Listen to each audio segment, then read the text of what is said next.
Hello mga kasabong. Ninyo Anthony sa El Nino Conditioning System, ang observant na magmamanok. Shoutout sa lahat ng El Nino Conditioning System members. Shoutout sa lahat ng El Nino Conditioning System ah, subscriber. Shoutout sa lahat mga subscriber ko sa US. Shoutout sa lahat sa mga subscriber ko sa Middle East. Shoutout sa lahat ko mga followers. Shoutout sa lahat ko mga viewers. Shoutout sa lahat ko mga share. Ang pinakamarami kong viewers ay nasa United States of America. So it means may mga Amerikanong gustong matuto sa akin. Joke. Mga Pilipino yan sila. Siguro mga andyan na sila nakatira, nagtrabaho sa Amerika. Kaya nanonood sila sa akin dahil yung turo ko kakaiba sa mga turo ng ibang vlogger. Ako, true experience tong akin, true observation, at nilalaban ko rin. Kung anong galaw ng manok ko, tinitesting ko rin sa mga laban. Nagdiderby ako, nag-hack fight, 2 wins, lahat ng dito lang sa amin. At nilalabanan ko kahit may enkwentro pa pupunta sa amin. Ayun, uuwi silang walang dala. Yan, marami. Pero may talo din ako. Meron din akong, may tinalo ako na, may dati may nagpupunta sa akin kasi nagpa-practice ako ng tari noon eh. Dati may nagpupunta sa akin na ako talaga yung gusto niya makalaban kasi kakasimula ko lang nga lang magtari. Una, talo ako. Gusto pa niya makakuha ng isa pang manok. Lumaban siya uli sa parehong araw lang yun. Lumaban niya uli siya sa akin. Ako pa rin nagtari. Tinalo ko siya. 1-1 kami score. Nung ako naman dumayo sa kanila, dinayo ko sila, yung pandemic pa yun. 2 manok. Dala na mabababa yung mga reject ko, mabababa yung tag 3 lang yung paa. O 2.9 lang yung paa ng manok ko. Yung mga bababa talaga, yung mga Supremo Black ko, tsaka yung Kalihats ng bayaw ko, dinayo namin puro mababa. Sa kanila, preparado manok talaga nila. Yung amin, kinuha lang sa dalian, dinayo lang namin doon kasi may trabaho pa ako noon eh. Tsaka kahit pandemic kami dati, may sahod kami sa trabaho ko dati. Kaya yun, dumayo kami doon, may pera ako. Dumayo kami sa bundok. Nung nandun na kami sa bundok, una, manok nila, preparado talaga. Galing pa sa kinondisyon nila. Tapos, ako nagtari sa amin. Ayun, hindi nakasugat manok nila. Pangalawa, kinuhaan uli, kinondisyon galing uli sa keeping nila. Tapos, inano nila sa akin, sa manok ko, sa Supremo Black ko.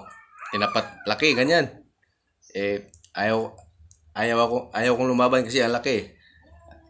Gumawa sila ng paraan, gumawa sila ng partida. Baw-baw. Ibabaw tahid. Yung partida nila. Ganito yung kanila, ito yung akin eh. Kaya, partida. Tapos, ako pa rin nagtari. Ayun. Hindi pa rin nakasugat. Isang palo lang ng manok ko, gumaganon agad manok nila. Kaya ganyan po tayo magtari. Yung nung nakaraan pa, yung tao na yun, 4 na beses straight, walang hindi siya nakaganti sa akin. 4, puro panalo ako. 4. Yung dalawa, puro patay manok ko pero panalo, puro patay pag kinabukasan. Pero itong dalawa walang sugat. Ganun po kasi ayaw nila, ganito lagi ang pare sa amin eh. Kasi kami dumadayo eh. Nung dumayo ako sa kanila pero puro panalo. Nung ako na dumayo sa kanila, puro panalo. Kaya ganun po ako maghanda ng manok. Derby, hack fight. Pareho lang po yan paghahanda. Derby, hack fight. 2 wins. Pareho lang po yan ang paghahanda niyan. Pareho lang po. Wala pong pagkakaiba dyan. Ang lang dyan ay sanayin mo sa ilaw. O kahit hack fight, may ilaw naman na hack fight eh. Ganun, sanayin mo sa gabi. Sa gabi. Ako nagpapailaw ako sa gabi. Yung iba nagpapailaw sa madaling araw. Wala namang laban sa madaling araw eh. Sasanayin mo sa madaling araw, wala namang laban sa madaling araw. Ako, nagpapailaw ako sa gabi. Pero hindi yan workout ha. Pailaw lang talaga yan. Sparring, pailaw. Pero workout ko sa alas 6. Alas 6 ng umaga bago kumain. Tsaka ito, ang pagkain talaga ang pinaka-importante. Ang pagkain ng manok. Kahit walang vitamins, basta busog ang manok mo sa pagkain, papalo yan. Basta, marunong ka rin magpagalaw sa manok. Marunong ka rin magturo sa manok paano ang maayos na palo. Ganon. Pagkain. Pagkain lang ang pinaka-importante, ang pagkain. Ganito yan guys. Ito naman kasi, itong content na to, para to sa mga backyard lang na akala nila wala na silang vitamins. Mahina na manok nila. Wag po. Busugin nyo lang ang manok. Yung saktong busog na, di ba, magtakal tayo ng manok, ng patuka. Pag itakal natin, itry mong damihan. Kung ano lang naubos niya, yun ang kaya niyang kainin. Yun ang kaya niyang kainin. Tanggalin mo na. Kung ano yun sa mga bigyan mo ng 10 minutes. Kung ano lang maubos niya, yun lang ang ibigay mo palagi. Pag ganito. Bigyan mo siya ng ganito, 50 grams. Kung may takalan ka, isang takalan, yung malaking takalan, yung doble ang laman. Tapos, pag sa 10 minutes, kunin mo yung kung hindi niya kayang ubusin, kunin mo. Tapos, sukatin mo ulit. Pag sukat mo, palagay natin, kalahati lang ng takalan palagay lang natin, kalahati lang ng takalan ng doble na takalan mo, kalahati lang ang natira. So, yun na yun ang maximum niya na kain. Yung isa kalahati ng takalan na yun. Yun ang lagi mong ilagay. Yung kalahati ng doble na takalan mo, yun ang maximum niya na kain. Kasi hindi niya na naubos eh. Ganito ulitin ko. Maggumawa ka ng takalan na doble yung laman sa regular na patuka mo. Ilagay mo dun. Sa 10 minutes, kung hindi niya kaya ubusin sa 10 minutes, kunin mo yung natira, sukatin mo. Palagay natin kalahati lang ang naubos niya. So it means, kalahati lang ng malaking takalan, yun ang gawin mong takalan niya sa araw-araw.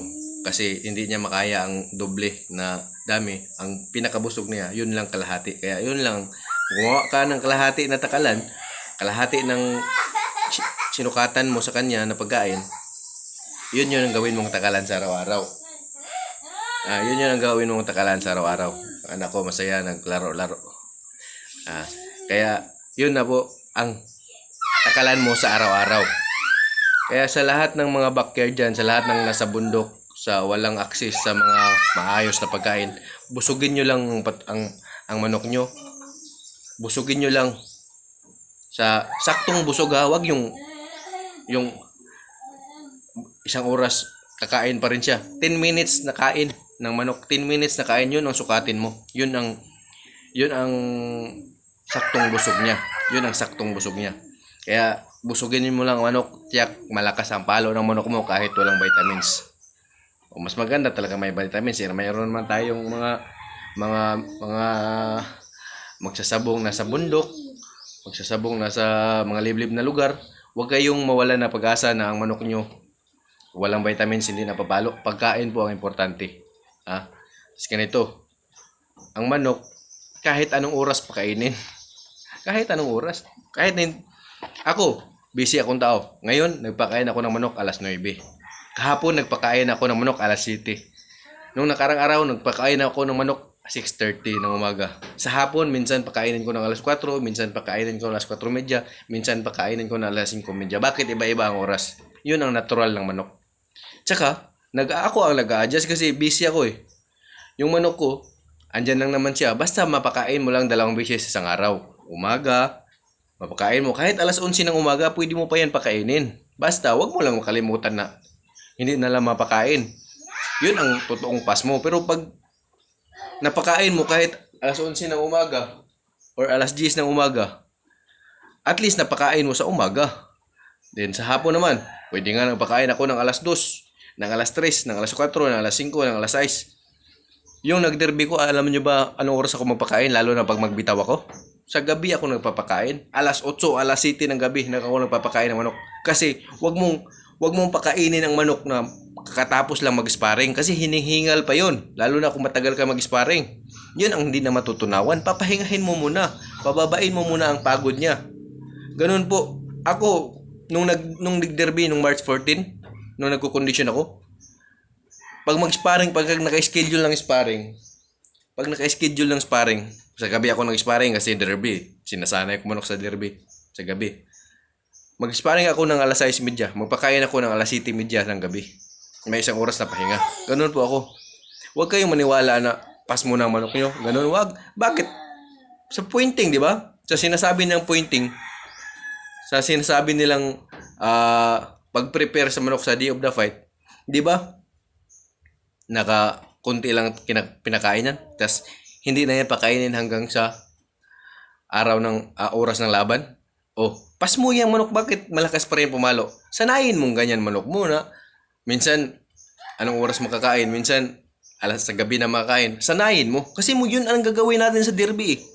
Ang paghahanda ng manok ay pagsasanay. Pagsanayin mo sa lahat ng gagawin mo. Ganun po yun. Huwag po yung di na napakain ng manok, ay pas mo na. Itong manok niya, hindi nakakain. Pag hindi nakakain ng isang buong araw, yun ang pas mo. Pero pag nakakain siya ng 2 beses kahit anong oras, kahit alas 11 pa ng umaga, tsaka alas 10 ng gabi, mo napakain, basta napakain mo lang sa araw na yan, hindi yan pas mo. Natural yan ng manok. Kasi ang manok naman, o sa natural nila, kahit anong oras sila gumagala, di ba? Pero may oras sa panahon, may oras talaga na pahinga ng manok. Alam niyo ba yun? O sa next vlog ko naman yun. May oras talaga na mahinga ang manok kahit sa umaga. May oras na kahit sa tanghali or kahit sa hapon, may oras na namamahinga sila. Huwag mo silang istorbuhin sa ganyang oras. Namamahinga ang manok dyan. O susunod sa vlog. Sa vlog ko naman, ibablog ko yan kung anong oras ang pahinga ng manok. O kahit kayo makita nyo yan.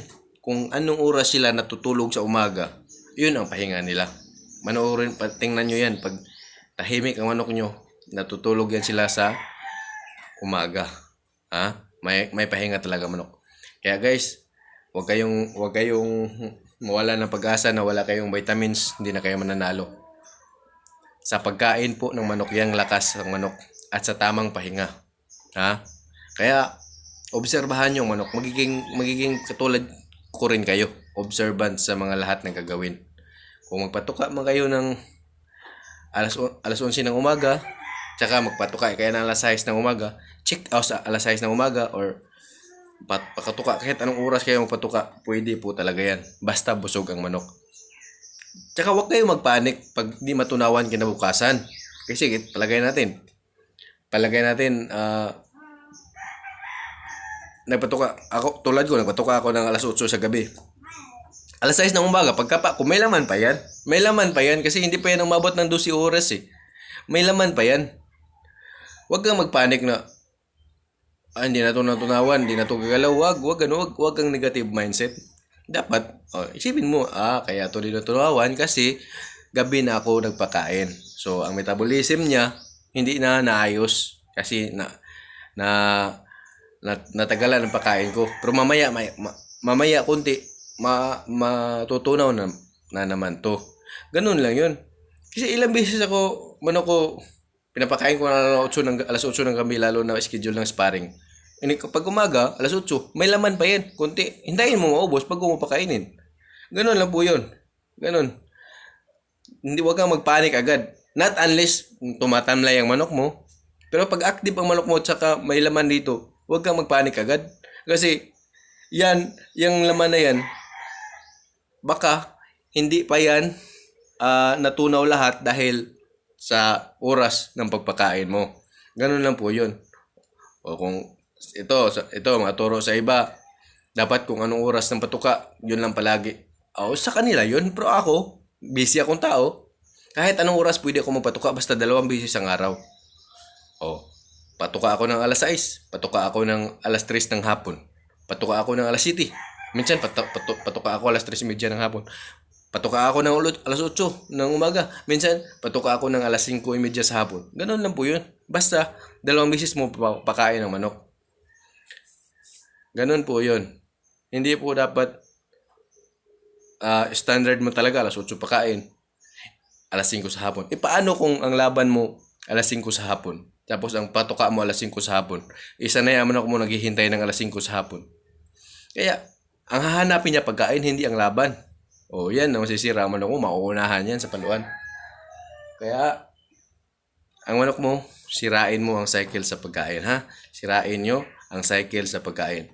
O, comment down below sa mga members ko nga maayos ng score dahil sa sistema ko. Comment down below para ma-inspire naman yung ibang nagmamanok na itong turo ko maganda. Ang dami, magbasa kayo ng mga message dyan, magbasa kayo ng mga comment. Kahit negative comment, i-comment nyo dyan.